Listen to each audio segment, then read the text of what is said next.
ओम शांति। जिन्होंने गीत बनाया है वह इनका अर्थ नहीं जानते हैं। तुम बच्चों को बाप ने समझाया है कि देखो तुमको कितना अच्छा वर्षा दिया था, 21 जन्मों के लिए हीरे जवाहरात के महल दिए, कितनी सुख शांति की 100% वर्षा दिया था। जब तुमको रचा, स्वर्ग है नई रचना, दुनिया नहीं जानती स्वर्ग की रचना कैसे रची जाती है, फिर कैसे माया रूपी विकार 5 विकार चढ़ जाती है। दुनिया को पता नहीं है कैसे स्वर्ग आएगा और कैसे रचा जा रहा है और बाबा कैसे आती है। फिर पीछे क्या होता है, 5 विकार चढ़ जाते हैं। एक एक बात नई है, नई दुनिया के लिए। सतयुग किसको कहा जाता है ये भी कोई नहीं जानते हैं। तो फिर ये कैसे जानेंगे? यह नॉलेज कोई भी शास्त्र में नहीं है। जब सतयुग कैसे रचा, जब यही नहीं जानते हैं क्या है, उसका उनको अनुभव ही नहीं है, तो ये भी नहीं जान सकते कि कैसे परमात्मा आता है और वर्षा देता है। ये नॉलेज कोई शास्त्र में नहीं है, स्वयं परमपिता परमात्मा ही आकर नॉलेज देते हैं।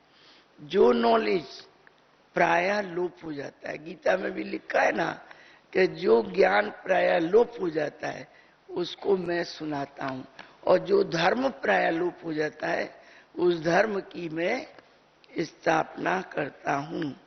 जो प्रायः लोप हो जाता है, नॉलेज से राजयोग सीखकर राजाई पद पाया, इसको कहा जाता है स्पिरिचुअल नॉलेज। स्पिरिचुअल कहा जाता है स्पिरिट को, आत्मा को। सुप्रीम स्पिरिट कहेंगे बाप को। अनेक नाम दे दिए हैं, कहते भी हैं स्पिरिचुअल ज्ञान चाहिए। फिलॉसफी फिर 5 शास्त्रों का ज्ञान हो जाता है। अनेक प्रकार की फिलॉसफी दुनिया में है, वो क्या है, पढ़ाई है, शास्त्रों का ज्ञान है। यहाँ तो बिल्कुल साधारण बात है। बाबा कितना साधा सीधी पढ़ाई हमें पढ़ाते हैं। कहते भी हैं स्पिरिचुअल ज्ञान चाहिए। फिलॉसफी फिर शास्त्रों का ज्ञान हो जाता है, शास्त्र पढ़कर उनको जाना जाता है। परमपिता परमात्मा तो शास्त्र पढ़ते ही नहीं है, उनको कहा जाता है नॉलेजफुल। वो तो ओरली हमें पढ़ाते हैं हमेशा। मनुष्य समझते हैं वह अंतर्यामी है, परंतु ऐसे तो है नहीं। ड्रामा अनुसार जो जैसा कर्म करती है उनको वैसा फल मिलता है। कोई कहे कि हम अभी कुछ कर्म कर लें बाद में इसको मिटा दे, ऐसा भी नहीं है। अगर सेब अंगूर अनार है, आप अपनी इच्छा से खा सकते हैं, नहीं खा सकते, लेकिन कर्म का फल तो खाना ही पड़ेगा। आप योग बल से कम कर सकते हैं, लेकिन वो पूरा कट जाए बहुत मुश्किल है। इसलिए जो जैसा कर्म करता है वो वैसा पाता है।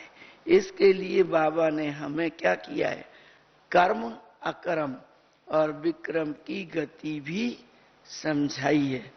कर्म अकर्म कब होता है, फिर कर्म विकर्म कैसे बनता है। जब रावण राज्य शुरू होता है तो हमारी कर्म विकर्म बन जाती है। स्वर्ग में कोई बुरा काम होता ही नहीं जो विकर्म बने, क्योंकि वहां रावण राज्य नहीं है। इसलिए कर्म अकर्म बन जाती हैं। लेप छेप तब लगता है जब कर्म विकर्म करती है। पाप कराने वाला है रावण। अब तुम बच्चों को बाप समझाते हैं। मनुष्य तो ये बातें नहीं जानते हैं। सतयुग में विकार बिगर बच्चे कैसे पैदा होंगे, मनुष्य के क्वेश्चन रहते हैं ना। बहुत लोग कहते हैं विकार होते जरूर हैं परंतु इतने नहीं है। कई कई ये भी अपने मन गढ़ंत बातें कहते हैं कि सत्युग में कोई काम क्रोध लोभ अहंकार बिल्कुल नहीं हो, ऐसा नहीं होगा, नहीं तो सृष्टि कैसे चलेगी। परंतु बाप तो फट से कहते हैं, जैसे सन्यासी कहते हैं, गुरु लोग समझाते हैं वर्ष में 1 मास 2 बार विकार में जाओ, परंतु बाप तो फट से कहते हैं बच्चे काम महाशत्रु है। यहाँ ऐसा नहीं कहा जाता है कि 1 बार 2 बार सन्यासी की तरह, यहाँ तो एकदम खत्म माना खत्म। काम महाशत्रु है, उस पर जीत पानी है, संपूर्ण निर्विकारी बनना है। वहां रावड़ी नहीं होगा तो विकार कहाँ से आएगा। सिख लोग भी गाते हैं मूत पलीती कपट धोए, तो सब मूत पलीती हो गए। ये किसकी निंदा नहीं करते हैं, जो जैसा होगा उनको वैसा ही जरूर कहा जाएगा। एक गुरु नानक जी ने जो कहा है वो भी बाबा कहते हैं कोई निंदा नहीं है। ये जो शब्द कहे मूत पलीती कपट धोए, जैसी दुनिया वैसे उन्होंने कहा है। तो बाबा ने कहा है कि चोर को तो चोरी कहा जाएगा, साहूकार तो नहीं कहेंगे। तो जैसी दुनिया अंत में हो गई वैसे शास्त्र वगैरह लिखे तो उसमें सब बात सच्ची लिखी गई। चोर को तो चोरी कहेंगे। ग्रंथ में भी बहुत अच्छी समझानी लिखी हुई है। गुरु नानक ने परम पिता परमात्मा की महिमा की है। कहते हैं जब साहिब सुखमनी, बाप कहते हैं मुझे याद करो। जिसको आधा कल्प तुमने याद किया वह चीज अगर मिल जाए तो कितनी खुशी हो, तो कितनी अच्छी बात है। आधा कल्प से हम भगवान को याद कर रहे हैं, पूजा पाठ वेद शास्त्र कितना कर रहे हैं। अगर वो हमें मिल गया तो खुशी का पारावार नहीं रहना चाहिए।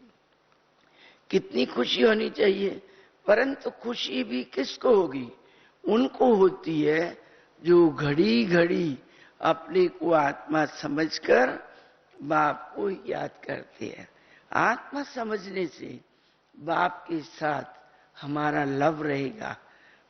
आत्मा को इस समय पता ही नहीं है कि हमारा पिता कौन है। एक पिता को सब जानते हैं और दूसरे पिता का किसी को पता नहीं है। बाप का बनकर अगर बाप के ऑक्यूपेशन को नहीं जाना तो क्या कहेंगे। बाप का बनकर अगर बाप के ऑक्यूपेशन को नहीं जाना तो क्या कहेंगे। बाबा क्या कह सकते हैं, उनको बुद्धू कहा जाएगा। अगर बाबा के हम बन गए फिर भी उसको नहीं याद करते, उसके ऑक्यूपेशन को नहीं जानते हैं, या दुनिया भी चिल्लाती है परमात्मा पिता हमारा है पर जानता नहीं है उसके विषय में कुछ, तो क्या कहा जाएगा, उनको बुद्धू कहेंगे। प्रहलाद की कथा सुनाते हैं, बदला लेने के लिए खंभ से निकला परंतु परमात्मा है कहाँ, उसका एड्रेस भी किसी को पता नहीं है। इसलिए अभी बाबा क्या कहते हैं, कुछ भी मत किसी को सुनाओ, उसका एड्रेस देते जाओ, वो आ चुका है, ये उसका पता है, वह आपको परमात्मा मिलेगा, जाओ प्राप्त करो। इतना भी सुना दो तो बहुत है। दुनिया को एड्रेस का पता नहीं, अभी तुम बच्चे उसकी एड्रेस को जानते हो। तुम वो ब्रह्मा कुमार कुमारियां, प्रजापिता ब्रह्मा का भी नाम वाला है। स्त्री तो है नहीं जो उनसे बच्चे पैदा करें, जरूर मुखवंशावली होगी। ये भी शास्त्रों में लिखा है कि ब्रह्मा के बहुत बच्चे थे, लेकिन ये पता नहीं कैसे। तो बाबा कहते हैं यहाँ मुखवंशावली की बात है। तुम भी ये समझा सकते हो, हम हैं ब्रह्मा कुमार कुमारी। प्रजापिता ब्रह्मा का नाम सुना है तो परमपिता परमात्मा ब्रह्मा द्वारा आकर रचना रचते। पहले पहले ब्रह्मा की रचना, ब्रह्मा को रचा, फिर ब्रह्मा द्वारा अनेक रचना रची। बाप समझाती हैं, देखो मेरी कितनी बड़ी मुख वंशावली है। मुख वंशावली कितने बाबा के बच्चे, आप विचार करिए कितने ब्राह्मण हैं। सबको वर्षा तो शिव बाबा से ही मिलता है। जिसको एडाप्ट किया है वह तो जरूर गरीब होंगे, बलिहार भी कोई करोड़पति नहीं जाएंगे, वो तो गहरी नींद में माया की नींद में सो रहे हैं कि हम यहीं पर स्वर्ग में बैठे हैं। बलिहार भी कौन जाएगा, या मिडिल क्लास का या कोई गरीब। तो बाबा कहता है कि गरीब को ही पूरा वर्षा मिलेगा।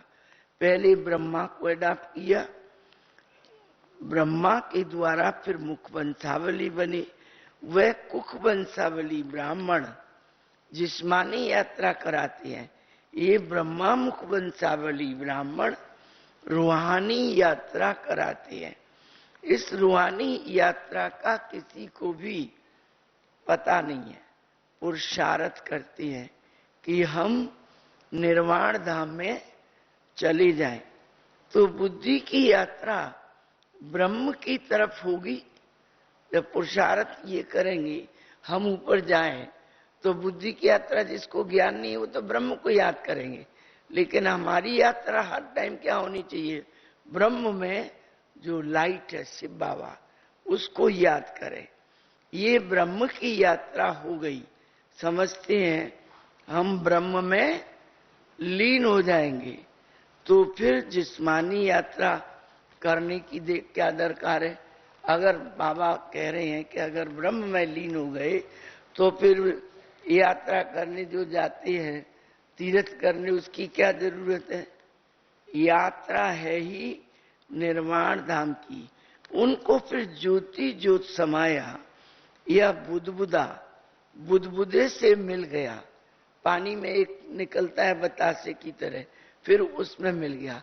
तो उनका कहना है ज्योति से ज्योति निकल के आती है, फिर उसमें मिल गई। जैसे पानी से बुदबुदा उठता है फिर मिल गया, तो उनको पता ही नहीं है, तो ये सब बातें करते हैं। ऐसे नहीं कहेंगे,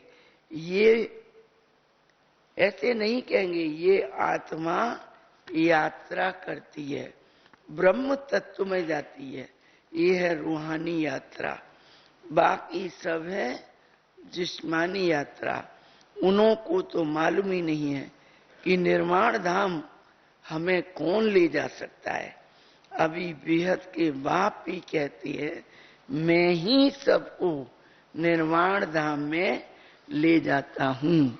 दुनिया को नहीं मालूम है कि निर्वाण धाम में हम कैसे जाएंगे, लेकिन शिव बाबा खुद कहती है कि मैं ही सबको निर्वाण धाम में ले जाता हूँ। सर्व का पंडा बाप ही आकर बनते हैं, बस ले जाते हैं। सतयुग में बहुत थोड़े मनुष्य हैं, बाकी सब आत्माएं वापिस जरूर जाती हैं। राइटियस बात बाप ही बताते हैं। ऐसा नहीं कि जितने जाएंगे सब सतयुग में आ जाएंगे। जितने अभी बाबा के ऊपर बलिहार जाएंगे, बाबा के बनेंगे, वो है सतयुग में आएंगे। बाकी आत्माएं ऊपर जाके बैठ जाएंगी। तो राइटियस बात सिर्फ बाप ही बताते हैं। अब तुम हो सच्ची सच्ची यात्रा पर, हम आत्मा हैं। नाटक पूरा होता है, अब हमें वापस अपने घर जाना है। ये बुद्धि के अंदर एकदम पक्का हो जाना चाहिए कि जो कुछ भी हम देख रहे हैं, देखते हुए मत देखो, सब छोड़ के जाना है। सुनते हुए मत सुनो, जानते हुए मत जानो, लेकिन हमें रहे कि हमें तो अभी वापस जाना है। कुछ भी साथ नहीं जाएगा, इस शरीर भी साथ नहीं जाएगा तो और क्या जाएगा। एकांत में बैठकर ख्याल करो कि हम आत्मा है, बाबा हमको लेने अभी आया है। ये चूल्हा छी है, ऐसे अपने साथ अपने आप बात करो। ये तो मिट्टी है। हमने किसी को कहा, एक भाई को, भाई आप तो बहुत कमजोर हो गए। तो उन्होंने क्या कहा कि हमें इस मिट्टी को बढ़ाने की क्या जरूरत है, मतलब वो आत्मिक स्थिति में रहती है। तो कहा हम इस मिट्टी को क्यों बढ़ाएं, ज्यादा खाएं पिए मोटे हुए, क्या जरूरत है। यहीं पर हमें किसी भाई ने ऐसा उत्तर दिया, मुझे बहुत पसंद आया कि जरूर हमें यही समझना चाहिए कि इससे तो हम न्यारे हैं, चलाने के लिए हमें सब कुछ करना है। अगर ज्यादा मोटे होंगे, ज्यादा खाएंगे पिएंगे तो अनेक प्रकार की बीमारियां आ जाएंगी। वो तो हमारे डॉक्टर भाई बहुत अच्छी तरह बताते हैं, और जहां भी जाओ जिस डॉक्टर के पास वो यही कहते हैं कि खाने पीने का परहेज करो। तो मुझे उनका उत्तर बहुत पसंद आया कि जरूर हमें ऐसा ही समझकर हर टाइम चलना है कि इसमें मिट्टी है, ये इसमें क्यों ज्यादा इधर उधर का सामान भरे और इसको क्यों हेल्दी बनावे। तो ऐसे ऐसे बाबा के बच्चे हैं। तो बाबा कहते हैं कि ये चोला तो अब छी है, इस पुराने चोले को हमें छोड़ना है और नए चोले को याद करो कि सत्युग में मुझे क्या मिलेगा, विश्व की बादशाही मिलेगी। ऐसे अपने आप से बातें करते रहो। इसको ही कहा जाता है विचार सागर मंथन करना। बाप ने कर्म करने को छुट्टी दी है, अपनी जो ड्यूटी है कर्म जरूर करना है, बाकी रात को जाग कर भी ये अभ्यास कर सकती है। अगर किसी को 2-3 बजे भी नींद नहीं आती है तो वो जागे और बाबा को याद करे। दिन में तो अवस्था अच्छी रहेगी, मदद मिलेगी। रात का अभ्यास दिन में काम आएगा। रात को जागना है 2 बजे के बाद। 9 बजे से 12 बजे का टाइम बिल्कुल डर्टी है। उस टाइम जाग करके बाबा को याद करेंगे तो वातावरण अच्छा नहीं रहता है। इसलिए बाबा कहते हैं 2 से 4 तक आप जाग के बाबा को याद करो, फिर 4 से तो अमृत वेला शुरू होता है। इसलिए विचार सागर मंथन सवेरे सवेरे ही किया जाता है। इस हम आत्माएं, बस अब बाबा के पास हमें जाना है। एक चूल्हा छोड़ दूसरा लेंगे, यह है अपने साथ बातें करने का ढंग। ढंग माने तरीका। बाबा कहते हैं अमृत वेले कैसे विचार सागर मंथन करो। अभी आपको 4-5 प्रकार के तरीके बता दिए कि क्या क्या सोचो और कैसे कैसे याद करो। 84 जन्म पूरे हुए, बाकी कुछ दिन रहे हुए हैं। ये बेहद का ड्रामा है। ऐसे बुद्धि में रहने से हमारा 84 का पार्ट पूरा हो गया। सतयुग, त्रेता, द्वापर, कलयुग सब। लास्ट का भी लास्ट का टाइम रह गया है। उसमें हमें क्या सोचना है हर वक्त कि हमें अब जाना है। ड्रामा पूरा हुआ। ऐसे बुद्धि में रहने से देह का भान टूट जाएगा। बाप और वर्षा ही याद पड़ेगा। बाप ही आकर शिक्षा देती है, नहीं तो हमें से श्रेष्ठ पवित्र आत्मा कैसे बन सकती है। जब तक बाप नहीं आएगा तब तक श्रेष्ठ और पवित्र आत्मा, महान आत्मा कैसे बन सकती है। इस समय देखो कितना करप्शन है, बहुत करप्शन है। इसलिए नाम निकालते हैं और क्या कहते हैं, सदाचार मीटिंग कमेटी बनाओ। दुनिया वाले क्या करते हैं करप्शन में कि एक कमेटी गढ़ो, उसका नाम रखते हैं सदाचार कमेटी। आगे ये सब बातें थी नहीं। करप्शन जैसे जैसे बढ़ता है ये बातें शुरू होती हैं। बहुत बुराइयां बढ़ी तो अनेक प्रकार के सदाचार की मीटिंग शुरू करो। सभी है मिनिस्टर आदि बनते हैं तो देखो कितने पैसे लूटते हैं, कितना भ्रष्टाचार करते हैं।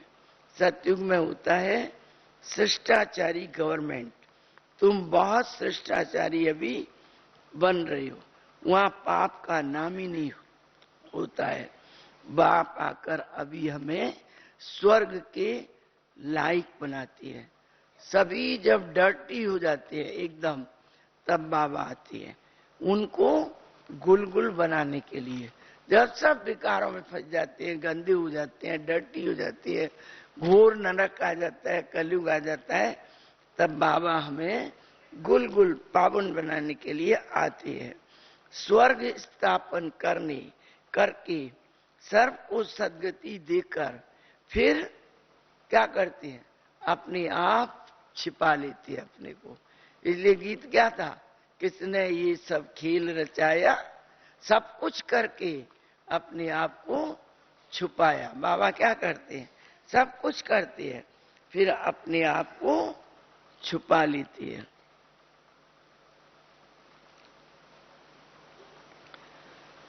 छिप जाता हूं, मेरा पार्ट ये सबको सदगति देना। ये मैं सारी दुनिया को क्या से क्या बनाता हूं। ये तो मनुष्य भी कहते हैं, लड़ाई जरूर लगेगी। अखबारों में पढ़ता है कि इतने वर्षों के अंदर ये होगा, ये होगा, अच्छा विनाश होगा। वल फिर क्या होगा ये किसी को भी पता नहीं है। ये विनाश भी क्यों होता है, कारण कुछ बताए ना, उनको कारण कुछ पता नहीं है, लेकिन ये जरूर चिल्ला रहे विनाश होगा। तुम अब जानते हो बाप स्वर्ग की स्थापना कर रही है तो नरक का जरूर विनाश होगा। बाप आकर पुरानी दुनिया से नई दुनिया बनाती है। वह अकाले मृत्यु कभी भी होती नहीं है। मरने का कोई डर ही नहीं है। यहाँ पर मनुष्य डरते हैं कब क्या हो जाए, लेकिन वहां अकाली मृत्यु नहीं है तो कोई डर भी नहीं है। आत्मा का ज्ञान रहता है। हम एक शरीर छोड़ दूसरा शरीर लेते हैं, ये भी समझती है। जो देरी से आएंगे वह जरूर थोड़े जन्म लेंगे, लेकिन हमारे 84 जन्म पूरे हुए हैं, ये दुनिया नहीं जानती है। तुम आत्माओं को परम पिता परमात्मा सब कुछ बैठकर समझाते हैं। प्रजापिता के बच्चे तो आपस में क्या ठहरे, भाई बहन। तो कोई भी विकर्म कभी कर नहीं सकती है। भाई बहन की दृष्टि कितनी पवित्र होती है, चाहे कितना भी कोई सुंदर हो। ये क्योंकि हम एक बाप की संतान है, तो बाप जहां रहता है तो दृष्टि खराब नहीं हो सकती है। लेकिन बाप की जगह अगर पाप आ जाता है तो बाप भी खत्म होता है, दृष्टि खत्म होती है। इसलिए सदा बाबा क्या कहती है कि अपने बाप को याद रखो कि हम एक बाप के बच्चे और सब आपस में भाई बहन है। जब भाई बहन हो गए तो हमारी दृष्टि कभी भी खराब नहीं हो सकती, हम विकर्म कभी भी कर नहीं सकते। यूं कहते भी हैं हिंदू चीनी आपस में सब भाई भाई, फिर विकार में कैसे जाए। कहना तो सहज है, परंतु अर्थ कुछ भी समझते नहीं है। भाई भाई का अर्थ आत्मा पर चला जाता है। भाई बहन के संबंध में विकार की दृष्टि ठहर ना सके। ना आत्मा की दृष्टि से भी हम पावन और भाई बहन की दृष्टि से भी पावन, क्योंकि एक बाप के बच्चे और आपस में सब ब्रह्मा के नाते से ब्रह्मा कुमार कुमारी भाई बहन, और शिव बाबा के नाते से सब आत्मा तो है ही पावन। लौकिक संबंध में भी नजदीक संबंधी से अगर शादी करती है तो आहाकार मच जाता है कि ये क्या हो गया। अगर कोई आज की पाप की दुनिया में ऐसा है कि भाई बहन भी कहेंगे हम इससे ही शादी करेंगे, हमारा प्यार है। आज की दुनिया में वास्तव में ऐसे होने से क्या होता है, आहाकार मच जाता है। पर किसी किसी जाति में तो बहुत पुण्य माना जाता है भांजी से शादी करना, लेकिन उत्तर प्रदेश में तो वो एकदम पाप है। लेकिन तेलुगु लोग है या कोई ऐसी जाति है जो मामा की लड़की से या मामा से शादी कर देते हैं। तो ये है पूरा पाप का घड़ा भरा हुआ है वर्तमान समय, ऐसा है, पक्की बात है। तो लौकिक रीति में अगर ऐसे शादी करती है, मुसलमानों की बात अलग है, पर यहाँ नहीं, आहाकार मच जाएगा। बाप समझाती है तुम सब देवी, हमारे यहाँ तो पूजा करी जाती है भांजी की, बहन की लड़की की, भाई की लड़की पूजा की जाती है, पैर छुए जाते हैं। लेकिन वहां पे लड़कियां पैर छूती हैं उड़ीसा में माता पिता के, उल्टा हिसाब है बहुत बातों में। तो सब कुछ बाबा लेकिन कहते हैं कि सब बातें नई नई अच्छी अच्छी बताते हैं। तो क्या होगा, हाहाकार मच जाएगा। बाप समझाती है तुम सब देवी देवता सो शिष्टाचारी थे, फिर भ्रष्टाचारी बन गए हो, अब फिर शिष्टाचारी बनना है। हम सो शिष्टाचारी 16 कला संपूर्ण थे, फिर 14 कला में आए, फिर भ्रष्टाचारी बनते बनते अब और ही तमो प्रधान भ्रष्टाचारी बन पड़े हैं। इस गोले के चित्र में भी क्लियर लिखा हुआ है, वर्ण का रूप भी बनाते हैं, परंतु उसमें चोटी ब्राह्मण नहीं बताते हैं, ना शिव बाबा ना ब्राह्मण ही दिखाते हैं, बाकी देवता क्षत्रि वैश्य शूद्र दिखाते हैं।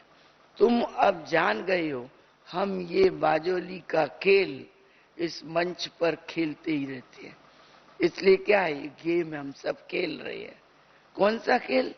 सत्युग त्रेता द्वापर कलयुग, ब्राह्मण देवता क्षत्रि वैश्य शूद्र का खेल खेलकर अब फिर ब्राह्मण बनी है, खेलते हैं। अभी हम ब्राह्मण से फिर देवी देवता बनेंगे, इसलिए दैवी गुण भी हमें धारण करने चाहिए। अभी वापस जाना है, फिर हमारे लिए सारी दुनिया सारी धरती क्या हो जाएगी? स्वर्ग हो जाएगी, और उस सब पे हमारा ही राज्य होगा। धरती को पानी मिल जाएगा। ऐसे ऐसे रात को अच्छी रीति से बच्चे विचार सागर मंथन करें तो दिन में बहुत मदद मिलेगी। रात का मनन चिंतन और योग दिन में मदद देगा। अभी हम जाते हैं स्वीट फादर के पास, जिसके लिए हम दर दर धक्के खाए हैं, रास्ता कहां से भी नहीं मिला है। अभी तुम पुरुषार्थ कर रहे हो वर्षा पाने के लिए, दर दर धक्का खाया, रास्ता नहीं मिला, अभी हमें मिला है, तो अभी हमें पूरा पूरा बाप की श्रीमत पर और उसी रास्ते पर चल के पूरा वर्षा पाना है। परंतु वर्षा पाने में क्या विघ्न आता है? परंतु और किंतु आता है ना। क्यों? माया बड़ी प्रबल है, बहुत धोखा देती है। वो क्या करती है? झट कभी कान पकड़ती है, कभी नाक पकड़ लेती है और भ्रष्टाचारी बन पड़ती है। अब किसी की नाक को पकड़ के घूंसा मारे तो वो मर जाएगा, कान को पकड़ के खींचे वो भी बेहोश हो जाएगा। तो अब माया क्या करती है?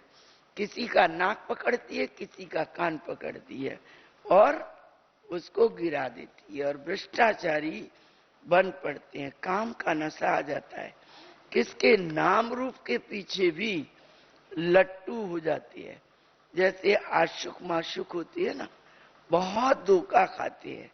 लोभी भी बहुत धोखा खाते हैं, लोभी भी एकदम नाम बदनाम कर देते हैं। इसलिए भक्ति मार्ग में लोग के लिए क्या कहते हैं?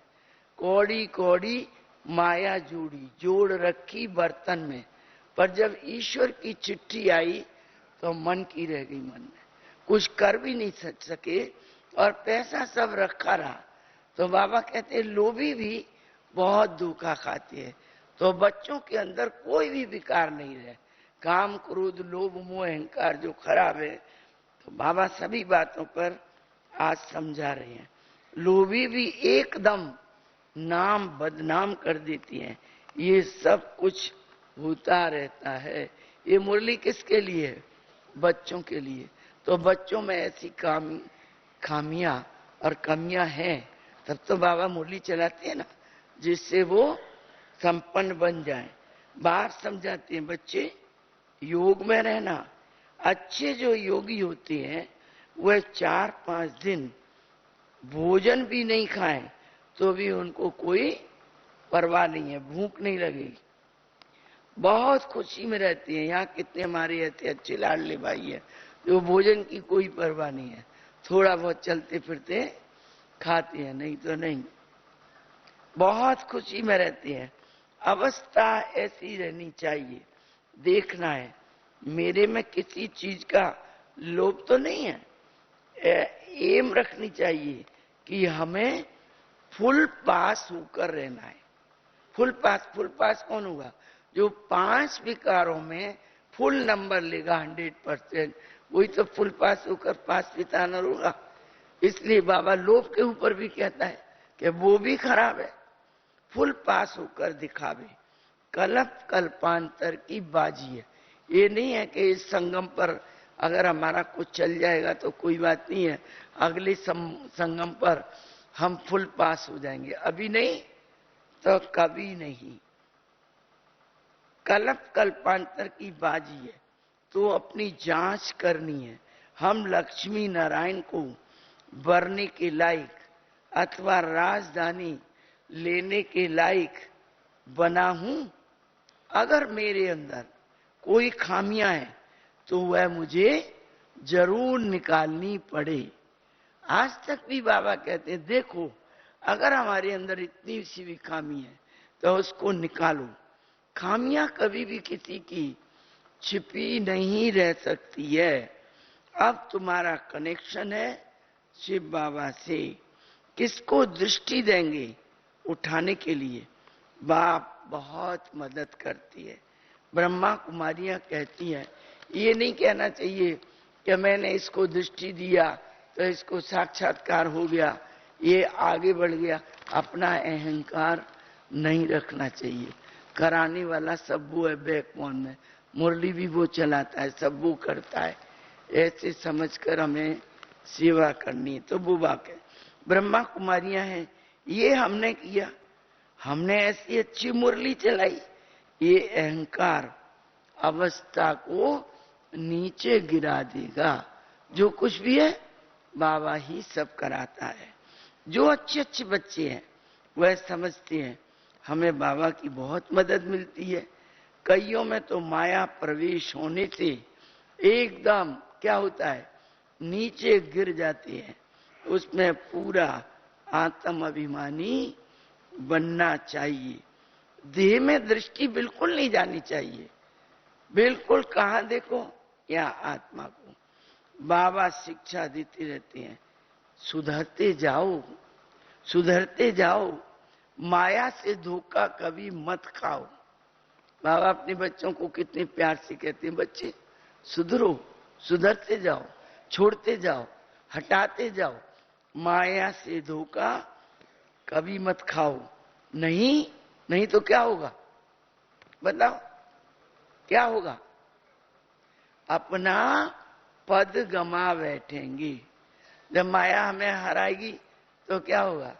हमारा पोजीशन कम हो जाएगा।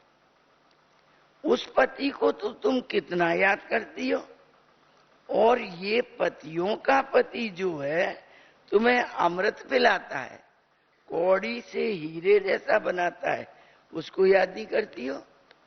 तो जो गृहस्थ में रहते हैं पतियों को याद करते हैं, तो उनके लिए बाबा कहते हैं उसको इतना याद करते हो जो पतियों का पति वो है, हमारा गुरु का गुरु वो है। समझा? हीरे जैसा बनाता है, उनको याद नहीं करते हो। हमारे पर लौकिक पति ने शरीर छोड़ा, किसी ने कहा आप नहीं गई, मैंने कहा हमारा तो एक ही पति है और पति कोई है ही नहीं। एक है, वो संपूर्ण है, सुप्रीम पावर है, वो मेरा पति है। मैं किसी के लिए क्यों भागू जाऊं? मुझे कुछ नहीं है, एक चू भी नहीं लगेगा, चाहे लड़का जाए चाहे पति जाए चाहे कोई जाए। हमें पहले से ही बाबा ने इतना नष्ट हुआ कर दिया शुरू से। अभी क्या होगा जब उसी समय कौड़ी से हीरा जैसा बनाता है, उसको तुम याद नहीं करते हो? ऐसे बाप को तो कितना याद करना चाहिए। श्रीमत पर पुरुषार्थ किया जाता है। कोई भी बात हो तो पूछना चाहिए, बाबा मेरे में क्या गुण है, देह का भान तो तोड़ो।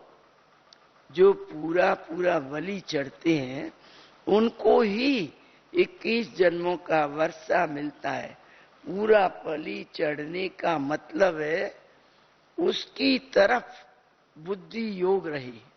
पूरा बलि चढ़ने का मतलब है एक बाप की तरफ बुद्धि रहेगा, हमारा वो ही सब कुछ है। एक बल और एक भरोसा में जो आगे चलेगा, लाखों विघ्न बाधाओं को काट के आगे बढ़ता जाएगा। और वही सच्ची बलि है। एक की तरफ बुद्धि योग रहे। ये बच्चे आदि जो कुछ भी है उनसे भी हमारी बुद्धि हट जानी चाहिए। बाबा कहते हैं उसके बदले में तुमको वहां सब कुछ नया मिलेगा। कहते हैं भगवान की कृपा से बच्चा मिला। जब किसको नहीं होता है, हो जाता है, तो कहते हैं बच्चा भगवान की कृपा से मिला। अब भगवान तो खुद कहते हैं वह कृपा तो अलग काल की है, अब तो तुम्हारे ऊपर हम बहुत कृपा कर रहे हैं, वो कृपा लो। हम अभी तुमको कौड़ी से हीरे जैसा बना रहे हैं। एक बच्चे की क्या बात है, वो गुरु लोगों ने कह दिया बच्चा हो गया तो उसके ऊपर फिदा हो जाती है। लेकिन यहाँ तो बाबा आपको कौड़ी से हीरे जैसा बना रहे हैं। गृहस्थ व्यवहार में रहो, सब कुछ बाप का समझो, भले ही गृहस्थी को भी चलाओ, लेकिन क्या समझो ये मेरा कुछ नहीं है, सब कुछ उसका है, कराने वाला वो है।